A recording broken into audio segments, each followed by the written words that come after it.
They say history is written by the victors. But what if the victors erased history altogether? What if the greatest war humanity ever fought never made it into the books because we lost?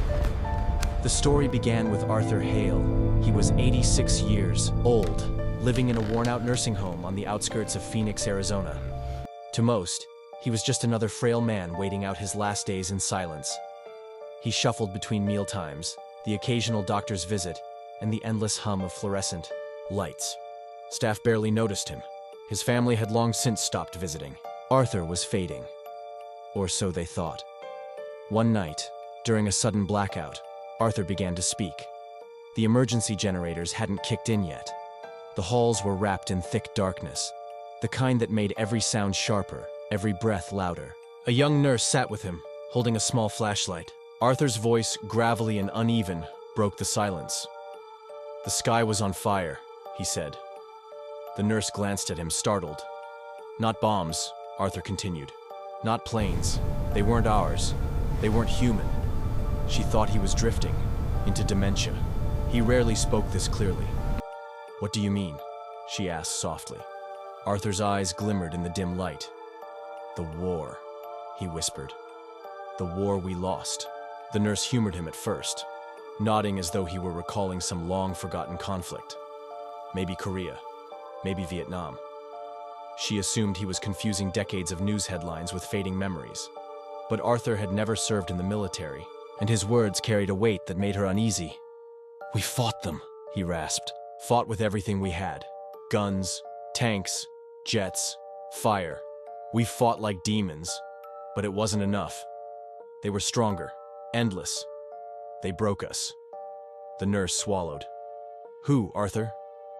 Arthur leaned closer. His eyes, usually cloudy with age, were startlingly sharp. "The ones from the stars," he said. That conversation might have slipped into the cracks of forgotten days, if not for what happened the next morning. The nurse woke sweating, heart pounding after a nightmare. Unlike anything she'd known, the dream was so vivid it hurt. Skies torn open by black ships the size of cities, fire raining down, soldiers screaming in languages she didn't understand. And those eyes, those star-bright eyes staring through her. She brushed it off as stress, until she confided in another staff member, who went pale and admitted he'd seen the same thing. The same war, the same defeat. Soon, the whispers spread through the nursing home. Visitors, staff, even patients, all of them dreamed of battles that had never been fought, of cities in flames they'd never seen. Some swore they remembered details, the shriek of alien weapons, the ash on their skin, the metallic taste of blood in the air.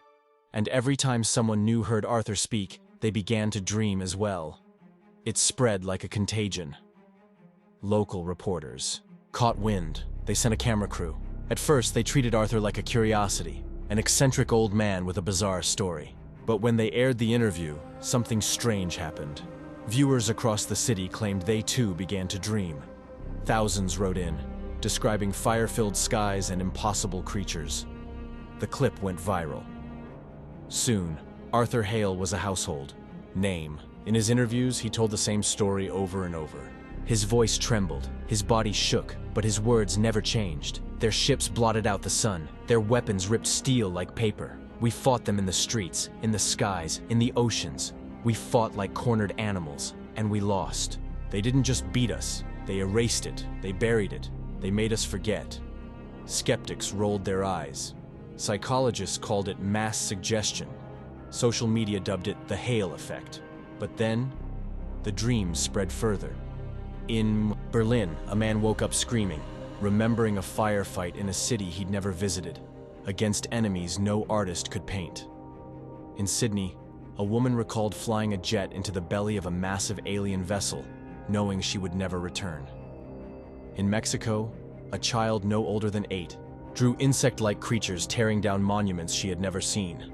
It was always the same war, the same loss. Governments scrambled. Officials issued statements, dismissing it as hysteria. Scientists insisted it was collective imagination. But behind closed doors, agencies grew nervous. Something about the consistency was too precise. Then came the first artifact, A farmer in Kansas, tilling his field, struck something hard. He dug it up, revealing a chunk of black metal, smooth and seamless. It vibrated faintly in his hands. Scientists tested it and found no known composition. It wasn't steel. It wasn't titanium. It wasn't anything on Earth. Next came the divers off the coast of Japan. They discovered fragments of a massive structure fused into the ocean floor. Its design was alien, curves that defied physics, surfaces that seemed to shift when touched. And then, in Siberia, deep beneath the ice, researchers unearthed something that froze the world in terror. A skull, elongated and ridged, belonging to no known species. It was massive. Its empty eye sockets seemed to glare through time itself. The evidence could no longer be dismissed. Arthur Hale had been telling the truth. The world erupted. Protests filled the streets. Some demanded answers from their governments. Others claimed aliens had enslaved humanity in secret. Conspiracy groups exploded, each with their own version of the forgotten war. But amid the chaos, one truth remained. Billions of people were beginning to remember. Not dreams, memories. Memories of a war that should not have existed. Arthur himself became a prophet-like figure. Frail, trembling, confined to his wheelchair. Yet the world hung on his every word. He described battles in detail. New York in ruins, London burning, soldiers rallying in Tokyo, tanks buried in the sands of Cairo.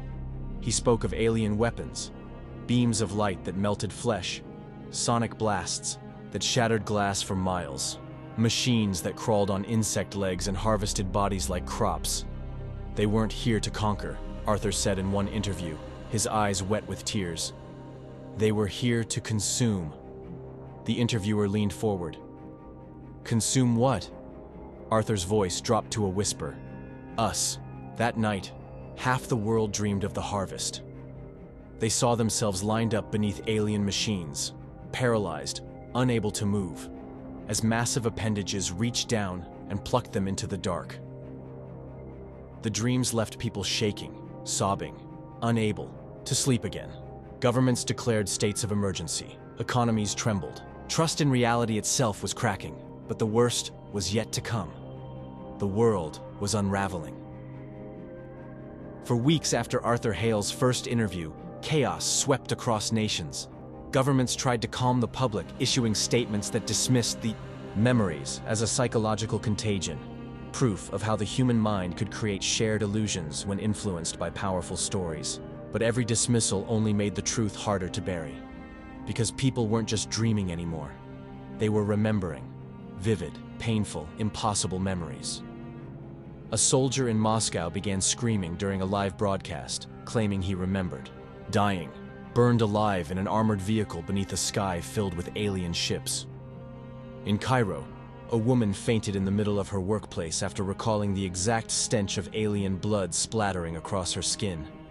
And in New York, a 12-year-old boy described, in chilling detail, how he'd piloted a weapon no human engineer had ever seen, something like a sphere of light wrapped in metal, directly into an alien hive ship. His parents insisted he had never even heard of Arthur Hale. The testimonies were spreading too far, too fast. Religious groups declared it the apocalypse. Some said Arthur was a prophet. Others said he was the devil. Mass suicides began in small towns convinced the war would soon start again. But others turned their fear into obsession. Across the world, cults formed. Cults dedicated not to resisting the aliens, but to welcoming them back. They believed humanity had no chance. That surrender was salvation. In abandoned warehouses and forests, thousands gathered, chanting to the skies. Some even carved symbols into their skin. Spirals, circles, shapes that no linguist could identify, but which appeared again and again in the memories of survivors. The air was thick with dread. And then came the whistleblower. His name was David Reed, former intelligence officer. He appeared on a pirate broadcast, face shadowed, voice distorted. He claimed the truth had been hidden not by aliens, but by our own governments. The war happened, he said. We fought, we lost. And when it was over, we made a deal. The world leaned closer. According to Reed, A classified operation known only as Project Obsidian had buried the war under layers of forced amnesia. Advanced technology, alien in origin, was used to suppress memories globally. Every history book is rewritten, every archive purged. Your leaders signed the surrender, Reed growled. Your memories were the price of peace. The broadcast was cut short. Authorities claimed it was a hoax. Reed vanished, but his words spread like wildfire. And soon, fragments of classified documents began to appear online. Blurry photographs of alien weapons, grainy satellite images of battles that never officially happened, reports stamped with blacked-out paragraphs. The evidence piled higher, and panic turned into rage. Cities rioted. People demanded the truth. Crowds stormed government buildings, shouting Arthur's name. They wanted answers. They wanted proof. They wanted to know why the war had been erased from history. And still, the memories grew sharper. Some people began to recall not just battles, but entire lives. Days, weeks, even years of war. Memories of comrades who never existed. Victories that never mattered. Defeats too painful to relive. It was as though a veil was lifting, slowly, painfully, over the entire planet. Arthur himself was weakening. He rarely left his bed now. His body was frail, but his mind was sharper than ever. When he spoke, the room fell silent. They didn't just want to defeat us, he said, voice trembling. They wanted to break us, to make us forget who we were, to make us small. What are they waiting for? A reporter asked him once. Arthur closed his eyes. They already won. We're just living in the ruins. But even Arthur didn't know the full truth. Because while governments struggled to control their people, while scientists scrambled to explain the impossible, while riots lit up city streets, something else was happening. Something no one wanted to admit. The sky was changing. Astronomers noticed it first. A series of anomalies on the edges of the solar system. Stars dimming, then brightening, as though massive objects were passing in front of them. Strange pulses of radiation, rhythmic, like a heartbeat. At first, the anomalies were dismissed as natural. But then telescopes captured something undeniable. Vast, dark silhouettes moving between the stars. Objects too large, too precise to be asteroids. They were coming closer. The dreams intensified. People woke screaming, clutching their heads. Some swore they saw alien faces hovering over their beds. Others claimed to hear voices in their minds, whispering in languages they didn't understand. Hospitals overflowed with people in shock, trembling, muttering about ships blotting out the sun, and everywhere, the same phrase repeated. They're coming back. In Washington, the president gave a speech urging calm. He denied the existence of alien war, denied the evidence, denied Arthur Hale. He said the anomalies were natural, the memories hysteria. But even as he spoke, his hands shook, his voice cracked, and millions watching swore they saw something in his eyes. Fear. Arthur's health collapsed soon after. One night, the nurse, the same one who had heard his first confession, sat by his side. Arthur's breath rattled, his skin pale, his eyes unfocused. "They'll come back," he whispered. "And this time, we won't even know it's happening." "Arthur," the nurse said softly, tears in her eyes. "What do you mean?" But he didn't answer. His chest stilled. Arthur Hale was gone. His death should have silenced the frenzy, but instead, it fueled it. The night Arthur died, millions across the world had the same dream.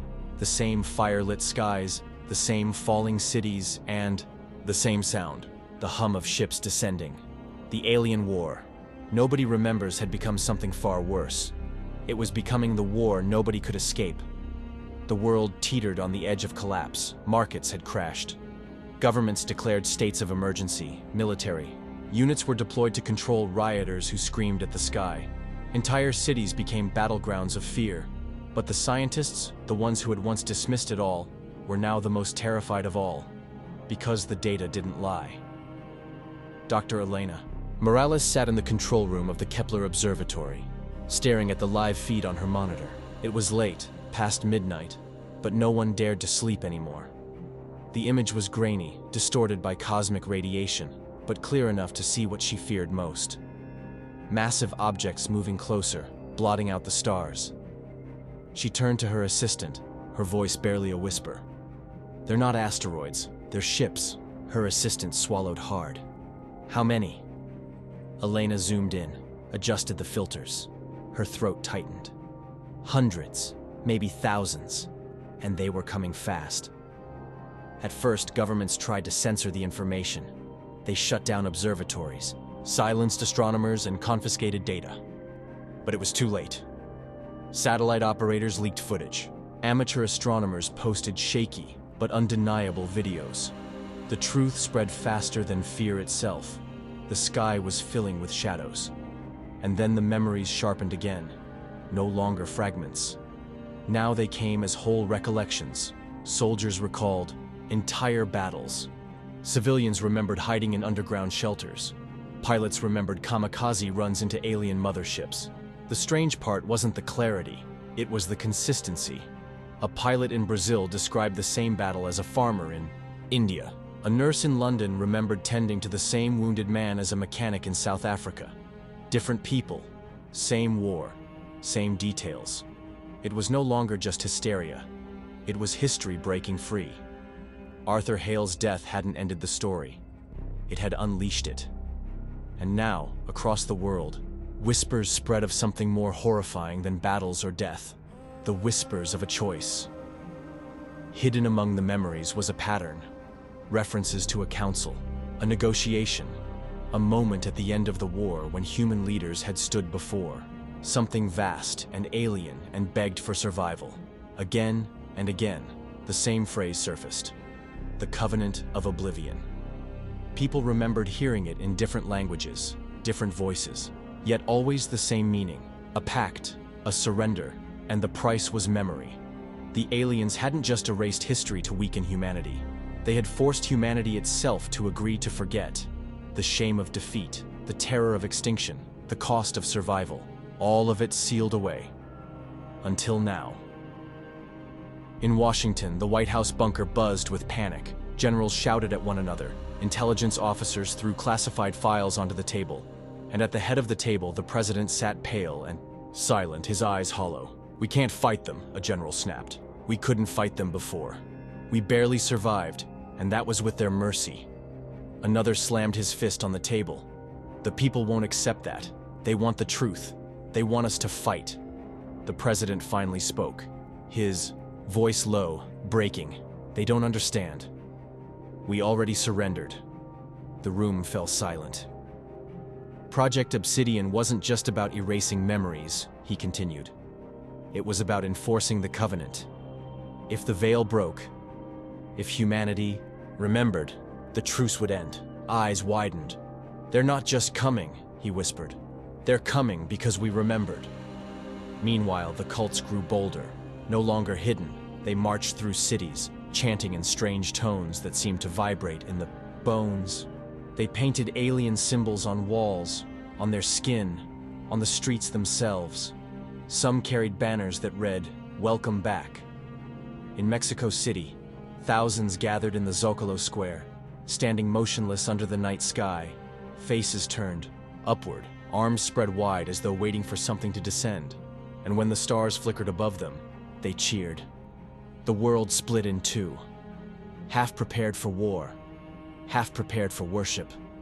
And caught between them were the scientists, the few who still searched desperately for answers. Dr. Morales stared at the strange radiation pulses. They weren't random. They were repeating, structured, like a signal. Her assistant leaned over her shoulder. "What are they saying?"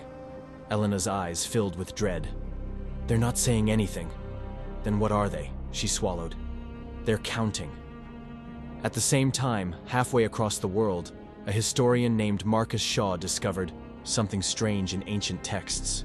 Buried in old manuscripts, cave paintings, forgotten myths, were the same spirals, the same alien symbols people were carving into their skin.